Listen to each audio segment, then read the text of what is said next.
Good morning everyone. हम FPD की series पे थे, तो इसमें हमने पहले एफपीडी क्या होता है, एडवांटेजेस, डिसएडवांटेजेस, इंडिकेशन, काफ़ी सारी चीज़ें हम पढ़ चुके हैं। तो चलिए आगे चलते हैं इस सीरीज़ में। ये सब हम ऑलरेडी पढ़ चुके हैं। Okay, then let's come type of FPD. FPD कितने टाइप्स के होते हैं बेस्ड ऑन कनेक्टर।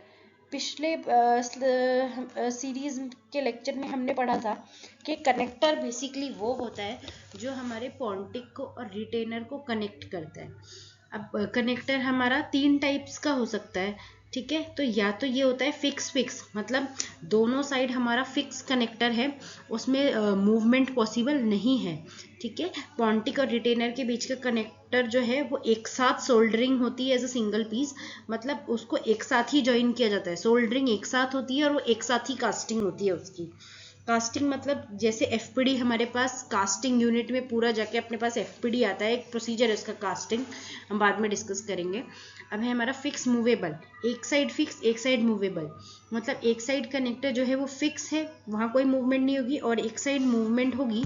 वो किससे कनेक्टेड है, सेमी प्रिसीजन या प्रिसीजन, ये अटैचमेंट्स हैं, ये सेमी प्रिसीजन या प्रिसीजन अटैचमेंट से कनेक्टेड है, जिसकी वजह से उसमें कुछ अमाउंट ऑफ वर्टिकल मूवमेंट होगी। ये बेसिकली हम देते हैं पायर अबटमेंट, टिल्टेड अबटमेंट या पेरियोडोंटिकली वीक अबटमेंट है, उस केस में हम ये देंगे। लेट्स सी, जैसे कि ये एग्जांपल है हमारा पायर अबटमेंट का।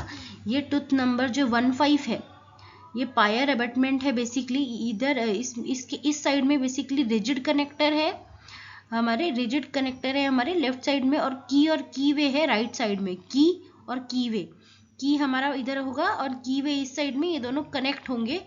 इस अटैचमेंट की वजह से some amount of vertical movement possible होगी।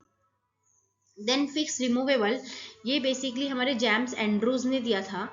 ये जेम्स एंड्रूज ने, इसे एंड्रूज ब्रिज भी कहते हैं। फिक्स पोर्शन बेसिकली क्या है, दो एबटमेंट के ऊपर हमारे रिटेनर लगेंगे और वो दोनों स्प्लिंटेड होंगे बार्स के मदद से, ठीक है। The retainer attach to the bar, वो जो रिटेनर है वो बार से अटैच है। अबटमेंट में सीमेंट होंगे विद अ सीमेंट। अब जो रिमूवेबल पोर्शन जो अपने पास आरपीडी है, उसके टिश्यू सरफेस पे हमारे पास फ्लैंज, उसमें हमारे पास रिमूवेबल पोर्शन में टीथ और फ्लैंज है, जिसके टिश्यू सरफेस में स्लीव्स है, जो क्लिप्स के थ्रू वो जो बार है रिटेनर पे जो अबटमेंट दांत पे लगाया है उससे कनेक्ट करते हैं। इसमें फ़ायदा क्या है इस टेक्निक का, मतलब फ्लेक्सिबिलिटी भी है इन प्लेसिंग डेंचर टीथ, और फिक्स प्रोस्थेसिस के हमारे पास स्टेबिलिटी भी आ रही है। लेट्स सी, ये देखिए ये अबटमेंट टीथ है, इस पे रिटेनर सीमेंट करते हैं और ये दोनों स्प्लिंटेड कैसे है, बाय अ बार। ये मेनली हम सीबर्ट क्लासिफिकेशन में देते हैं। सीबर्ट क्लासिफिकेशन हम फर्दर डिस्कस करेंगे। मतलब अगर एक्सटेंसिव टिश्यू बोन लॉस है, सीबर्ट क्लासिफिकेशन भी 3 टाइप्स की होती हैं, क्लास 1 में, क्लास 2 एंड क्लास 3। क्लास 1 में बेसिकली हमारा विड्थ लॉस होता है, क्लास 2 में हाइट लॉस होती है, एंड क्लास 3 में हमारा कॉम्बिनेशन हाइट और विड्थ लॉस होती है। Okay, then extensive bone loss में देते हैं। इस केस में अगर हम कन्वेंशनल एफपीडी दे देंगे, हमारे पास टिश्यू लॉस है, तो हमारा जो पॉन्टिक दिखेगा वो एस्थेटिक नहीं दिखेगा, बहुत लॉन्ग पॉन्टिक देना पड़ेगा हमें। और एंड्रोज हम लॉन्ग इडेंशियस स्पैन के केसेस में दे सकते हैं। लेट्स सी, ये रिमूवेबल पोर्शन है, इसमें क्या है, बेसिकली डेंचर फ्लैंज और हमारे पास टीथ है। इसके टिश्यू सरफेस पे देखिए ये मैट्रिसेस है, मतलब अंदर एक स्टड अटैचमेंट के लिए हमारे पास एक हाउसिंग है, मेटल हाउसिंग, उसके ऊपर एक मैट्रिस है, स्लीव बेसिकली, जो हमारे बार पे कनेक्ट होगी। ये हमारे जो स्टड अटैचमेंट है ना, ये स्टड अटैचमेंट है, बेसिकली वो जो अपना स्लीव होता है इस पे कनेक्ट करता है। और ये हमारा प्रॉपर ट्राइन बेसिकली है, रिमूवल पार्शियल डेंचर का हमारे बार पे। फिर इसके बाद एक्रेलाइजेशन होके हम सीमेंट कर देते हैं। अब क्लासिफिकेशन हम मटेरियल के बेसिस पे भी दे सकते हैं, जैसे कि फर्स्ट है ऑल मेटल, जो मेनली पोस्टीरियर टीथ में ही देंगे, क्योंकि ऑल मेटल एस्थेटिकली अच्छा नहीं रहता है और बट इसकी स्ट्रेंथ अच्छी होती है, तो इसलिए हम पोस्टीरियर टीथ में इसको दे सकते हैं। मेटल सिरामिक, बेसिकली इसको हम पोर्सलिन फ्यूज टू मेटल भी कहते हैं। इसमें क्या होता है, ये 2 टाइप का होता है। एक कंप्लीट कवरेज, मतलब अंदर साइड अपने पास मेटल है और ऊपर की जो लेयर है, कोर अपने पास मेटल है और ऊपर जो है वो सिरामिक है, पूरे साइड फेशियल लिंगुअल, और एक है सिरामिक फेसिंग, मतलब अंदर मेटल है, सिरामिक बस हमारे पास लेबियल या बक्कल सरफेस पे ही है। ये देखिए, ये पीएफएम क्राउन है, बक्कली पीएफएम, सिरामिक, ऑक्लूजली अंदर कोर जो है इसका वो मेटल है। और ये है एग्जांपल पीएफएम फेसिंग, मतलब जो सिरामिक वो बिल्ड हुआ है सिर्फ बक्कल सरफेस पे, ऑक्लूजली मेटल ही है। इन ऑल सिरामिक बेसिकली क्या है, ये अंदर मेटल नहीं होता, ये फुल ऑन सिरामिक की ही होती है। इसको हम मेटल फ्री सिरामिक रेस्टोरेशन कहते हैं। मेटल विद रेजिन फेसिंग, एक है मेटल विद रेजिन फेसिंग, अभी हमने पढ़ा था मेटल विद सिरामिक फेसिंग, मतलब जिसमें अंदर कोर मेटल है, ऊपर सिरामिक की लेयर है, इसमें हमारा मेटल विद रेजिन की लेयर है। ठीक है, फर्क क्या है दोनों में कि इसमें अपन एक्रिलिक के कंपोजिट रेजिन यूज करते हैं, जैसे अपना सिरामिक केमिकल बॉन्ड होता है, ये मैकेनिकल बॉन्ड होता है, ये केमिकल बॉन्ड नहीं हो सकता।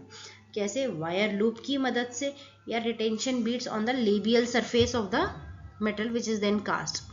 क्या होता है कि मैन्युफैक्चरर ने एक ओपेक रेजिन सप्लाई किया है जो हम लेबियल सरफेस पे लगाएंगे, जो रेजिन की प्रोसेसिंग करने के पहले।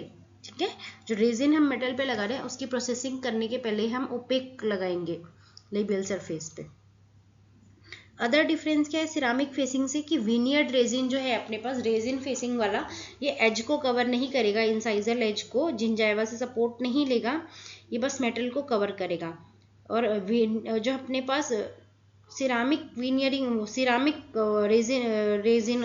विनियरिंग होता है, सॉरी, वो एज को भी कवर करता है। डिसएडवांटेज क्या, ऑब्वियसली रेजिन जो है वो इजीली वियर ऑफ हो जाता है और उसकी कलर स्टेबिलिटी पुअर होती है। ये देखिए, ये बेसिकली क्या है, मेटल विद एक्रिलिक फेसिंग, ये एक्रिलिक फेसिंग है जो एज को कवर नहीं कर रहा। ये जो ब्लू में आपको दिख रहा है ये आपका मेटल है, और ये जो येलोइश पार्ट दिख रहा है ये एक्रिलिक है, ये एज को कवर नहीं कर रहा, बस लेबियल सरफेस को। ये हमारा सिरामिक विनियरिंग है, ये येलो पार्ट सिरामिक है जो एज को भी कवर कर रहा है, जिंजाइवा से सपोर्ट ले रहा है, और ये मेटल है। अब ऑल एक्रिलिक कंपोजिट और फाइबर रीइंफोर्स कंपोजिट जो है, ये एक्रिलिक कंपोजिट और फाइबर रीइंफोर्स हम प्रोविजनल रेस्टोरेशंस के लिए यूज करते हैं, नॉट परमानेंट। अब duration of use, provisional temporary FPD, long term temporary FPD और डेफिनेटिव एफपीडी। प्रोविजनल और टेम्परेरी एफपीडी बेसिकली हम कुछ टाइम के लिए देते हैं, एक्रिलिक रेजिन से बना होता है, प्रिपरेशन के तुरंत बाद हम ये देंगे, और जो अपना प्रिपरेशन है वो सीमेंट होगा यूजिंग अ टेम्परेरी सीमेंट। ठीक है, और एक लॉन्ग टर्म टेम्परेरी एफपीडी भी होता है। ये तो क्या है, प्रोविजनल रेस्टोरेशन बेसिकली, ताकि आपका दांत सुपरा इरप्ट ना हो और प्रॉपर हीलिंग हो जाओ अगर आप सब जिंजाइवल प्रिपरेशन किए तो। लॉन्ग टर्म टेम्परेरी एफपीडी क्या होता है, मतलब अगर आपका दांत पेरिडोंटली वीक है और अभी तक आपने कोई ट्रीटमेंट प्लान डिसाइड नहीं किया है, और पेरियोथेरेपी के बाद आपको दांत को सपोर्ट देना है, इस केस में स्प्लिंटिंग के केस में, तो अपन लॉन्ग टर्म टेम्परेरी एफपीडी देते हैं ताकि स्ट्रेंथ मिले। और ये भी एक्रिलिक रेजिन का है बट इसकी स्ट्रेंथ अच्छी है with a metal insert. Definitive FPD mainly ceramic metal का बना है और ये पेशेंट को लंबे टाइम के लिए सर्व करता है। शॉर्ट स्पैन, लॉन्ग स्पैन देख सकते हैं। शॉर्ट स्पैन मतलब 2 एडजेसेंट टीथ है और ये सिंगल टीथ रिप्लेस कर रहा है। लॉन्ग स्पैन है, ये मल्टीपल टीथ को रिप्लेस कर रहा है, ये हमारा लॉन्ग स्पैन है, 2 से ज़्यादा दांत को अपना ये रिप्लेस कर रहा है, ये सिंगल दांत को रिप्लेस कर रहा है। अब रिटेंशन के बेसिस पे ऑब्वियसली जो हम एफपीडी यूज़ कर रहे हैं वो कहीं ना कहीं से रिटेंशन ले रहा है।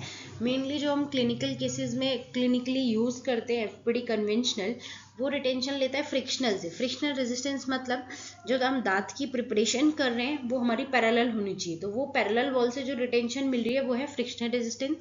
माइक्रो रिटेंशन मेनली एक्रिलिक या रेजिन बॉन्डेड एफपीडी में, मतलब जो रेस्टोरेशन है उसको हम एचिंग करते हैं तो उसके ऊपर जो इरेगुलरिटीज आ जाती है उसकी वजह से बॉन्डिंग बेटर हो जाती है उसके दांत के सरफेस से। Micro retention, micro irregularities create होती है।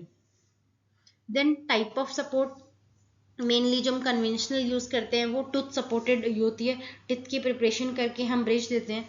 इम्प्लांट सपोर्टेड एफपीडी भी होती है, मतलब ऑस्टियो इंटीग्रेटेड इम्प्लांट के हेल्प से हम एफपीडी दे रहे हैं पेशेंट को।